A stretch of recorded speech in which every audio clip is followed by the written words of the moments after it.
Crime scene is a location where an illegal act took place and the area from which most of the physical evidence is gathered or retrieved by trained law enforcement personnel. So napakasimple lamang po ng explanation dito sa crime scene. Halimbawa si A, nagpalot sa tindahan ni Aling Nena at may biglang pumaril sa kanya. Matik na sa tindahan ni Aling Nena, doon yung crime scene.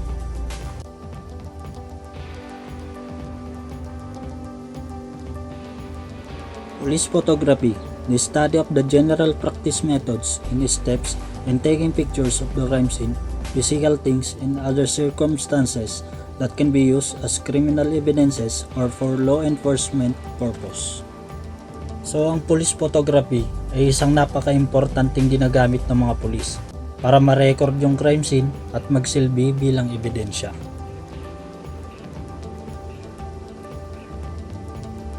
Forensic photography, the process of photographing crime scene or any other objects for court presentation.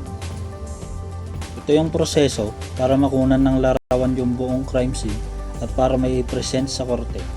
Hindi lang basta-basta kumuha ng larawan, may mga hakbang din na sinusunod kapag kukuha ng larawan pagdating sa crime scene investigation.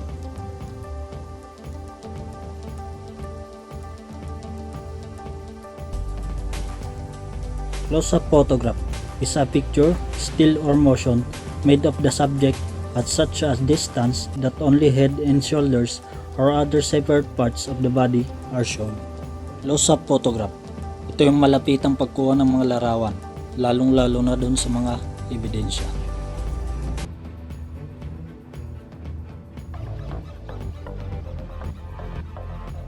The cardinal rule in crime scene investigation states that a crime scene should not touch, altered, or removed unless it is sketched, measured, and photographed. Sketching, measuring, and photographing. All of these acts must be reflected on the photographic log and photographic sketch, indicating position of the camera, weather condition, type of lens, film, camera, aperture, and shutter speed that had been used. The ideal view of subject or object to be photographed depends upon the type of crime committed. Each case of crime demands different requirements of how it should be photographed. But definitely a close-up photograph is often required, especially on the object attack, weapon use or tools, significant clues such as fingerprints, blood stain, footprints, skid marks, broken glass, wounds, or any other physical evidence. As a general rule, in crime scene photography, photograph the entire scene or the general view of the scene to include nearby surroundings, the address of the crime scene, case number, time and date, and initial of the photographer. An overlapping photograph or shots of the immediate scene, at least in 4 different angles, must be performed. Photograph the body, showing the location, direction where it tends.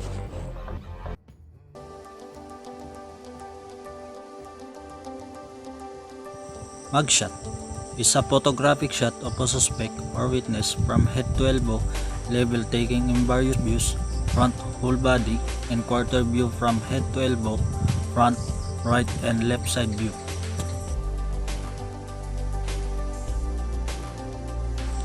The subject is placed at the background with height measurer, barefooted, meaning walang sapin sa paa, without eyeglasses, and holding at the breast level the board with corresponding name and other data.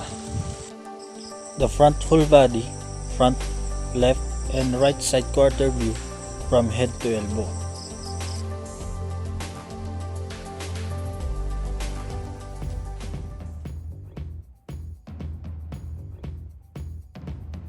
My report is all about the rules of crime scene photography and points remembered in crime scene. 4 rules in crime scene photography.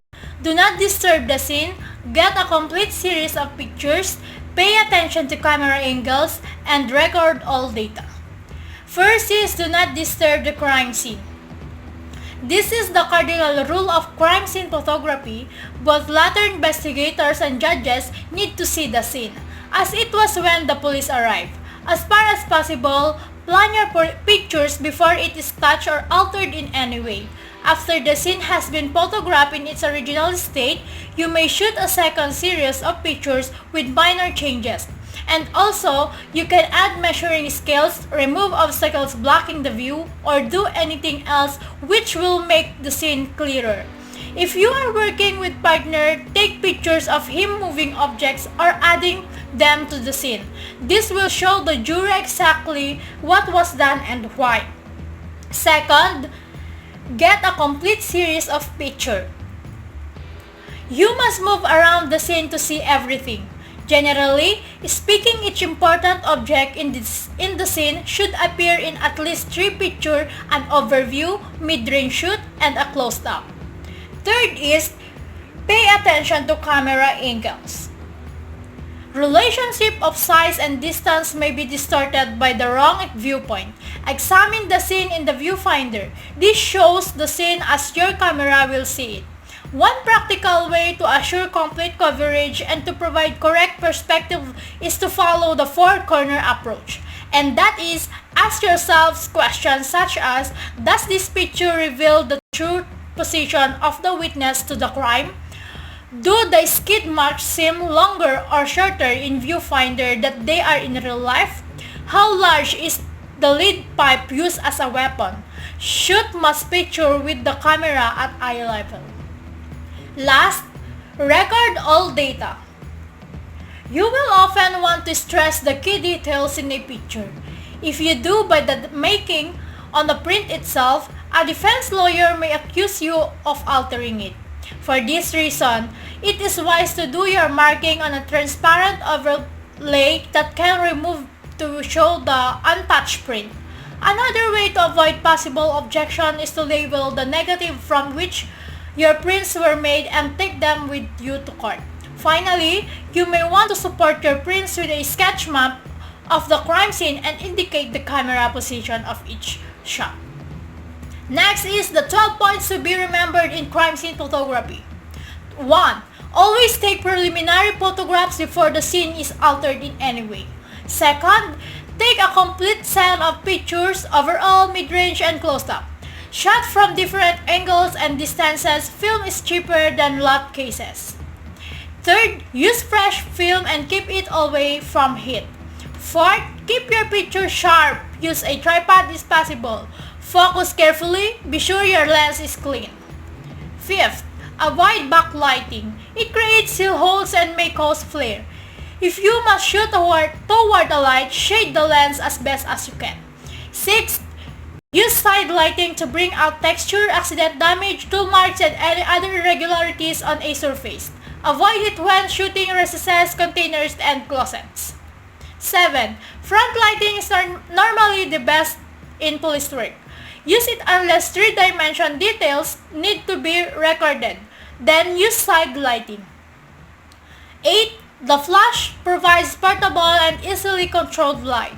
In sunlight scenes, it fills in the shadows and brings out details that they might otherwise hide. 9.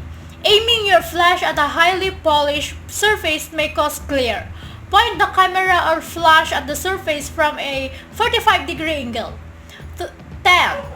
Cover the flash with a clean white handkerchief for close subject to prevent the flash from burning the subject in with overexposure or harsh light. 11. When some important objects are near you and others are far away, use your flash but expect those objects closer to you to be underexposed and those farther away to be underexposed.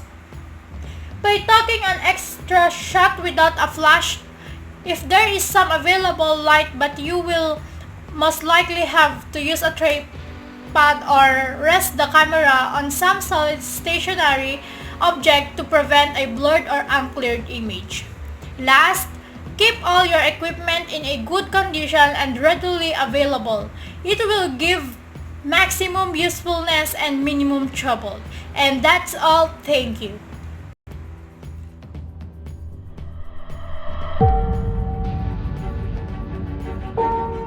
We're gonna start with the basics. First thing we need to remember is we use photos.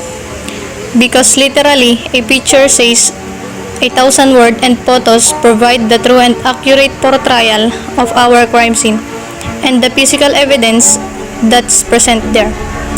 They record the initial state of the scene before any evidence was removed or any alteration have been made.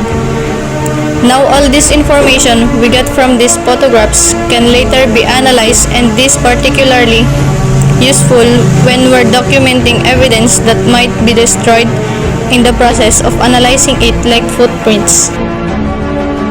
3 types of crime or accident scene photographs include overalls,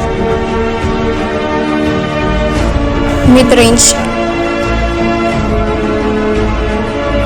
and close-ups.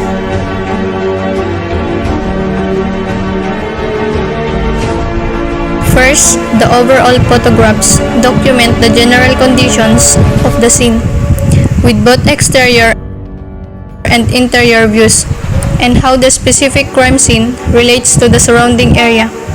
Their purpose is to show exactly where the scene was to the exclusion of any other location and to show all boundaries of the scene. These photographs are typically taken in an overlapping fashion from the outside of the perimeter looking in and from the center of the scene looking out, covering all areas of the scene. Second, mid-range photographs transition the viewer from an outsider looking in perspective to a more involved perspective. Items of evidence and their spatial relationships are shown, typically by depicting a single item in relation to a fixed object in the scene. Done correctly, this technique will show proper context, perspective, and scale. It will also show the precise position of each item of evidence. And the third is close-up photographs, are deliberate depictions of individual items of evidence. They must show all sides of the item and clearly show any markings, defects, or other identifying features. Each photograph is usually taken twice, once with a scale and once without a scale.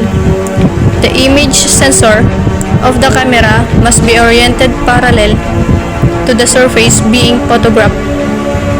The item must fill the frame of the camera. Shadows must be eliminated unless they are intentional. Because of these requirements, close-up photography may be deferred until it can be accomplished under controlled conditions.